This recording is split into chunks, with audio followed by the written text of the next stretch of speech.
So here we go again with the last second day of this week, and plan for today is shoulders. But what I think could be possible today is not to train just shoulders. मतलब ये है कि एक कोई ऐसा muscle group, एक या दो या फिर तीन भी ऐसे मसल ग्रुप्स ट्रेन करने हैं जो कि हम आई थिंक रेगुलरली नहीं करते हैं.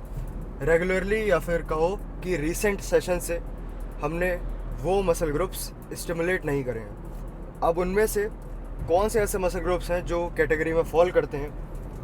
एक है अपर ट्रैप्स, दूसरा जो कि आई थिंक हमने अपने पूरे बल्क फेज में नहीं करा होगा, दैट इज़ एब्डोमिनल्स, यानी कि एब्स, ऑब्लिक्स और whatever the kind of muscle groups we have in the midsection.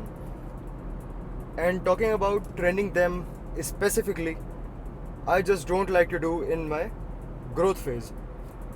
क्योंकि सिंपल एक लॉजिकल थॉट प्रोसेस के अकॉर्डिंग अगर हम कोई मसल ग्रुप ट्रेन करते हैं, एडिक्वेट रेस्ट देते हैं, उसे रिकवरी के लिए टाइम देते हैं, plus the proper nutrition, so what does it make your muscle to stop growing? Nothing. So it does mean that कि अगर हम प्रॉपर इंटेंसिटी के संग कोई मसल ग्रुप ट्रेन करते हैं, उसे रेस्ट देते हैं, न्यूट्रिशन देते हैं, तो वो मसल ग्रो करती है. And that is the thing I want for my all muscle groups, but not just for one, that is abdominals. I don't want my abs to be the biggest muscle group in my body.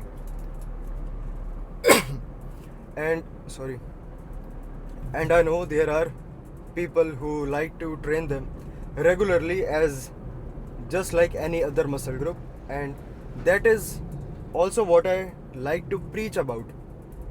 But unfortunately the thing is, what I preach here, I don't actually follow that. I used to do, लेकिन अब धीरे धीरे जो ये myth कहो या फिर कोई एक belief system, but it is just like that कि अगर हम एक सरप्लस में और when we have everything like in excess amount, तो वहाँ पे मसल ग्रोथ होना इज़ लाइक अननेसेसरी थिंग.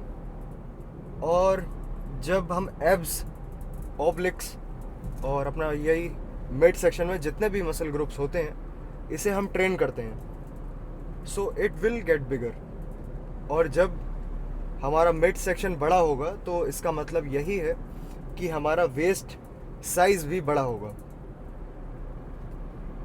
अब जिन लोगों को एक बहुत ज़्यादा स्ट्रॉन्ग कोर चाहिए, because just to be strong and also to be strong in certain movements, like whatever it requires your core to be very strong, like squats, even bench press, overhead pressing या फिर weight lifting sort of जितने भी compound movements होते हैं, हर किसी में एक strong core mid section की रिक्वायरमेंट होती है. लेकिन यहाँ पे स्ट्रॉन्ग का मतलब या फिर नॉट ट्रेनिंग माई कोर, इसका मतलब ये नहीं है that I have a weak core. I do have as compare to any other muscle groups, but it definitely does not mean that कि हमारा कोर स्ट्रॉन्ग नहीं है. The thing is, I just don't want my midsection to blow up. So I think the mindset is very clear for today.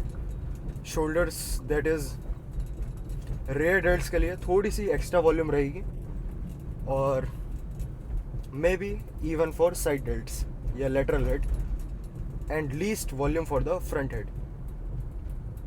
और क्या train होने वाला है आज? That is I think abs. और the second thing is, the third thing is forearms. तो अपनी approach minimal कैसे रखनी है आज, ये फिगर आउट करना है, क्योंकि बहुत सारे मूवमेंट्स आई डोंट थिंक करने की बिल्कुल भी नेसेसिटी है. तो फिर चलते हैं सीधे अंदर और स्टार्ट करते हैं अपना सेशन।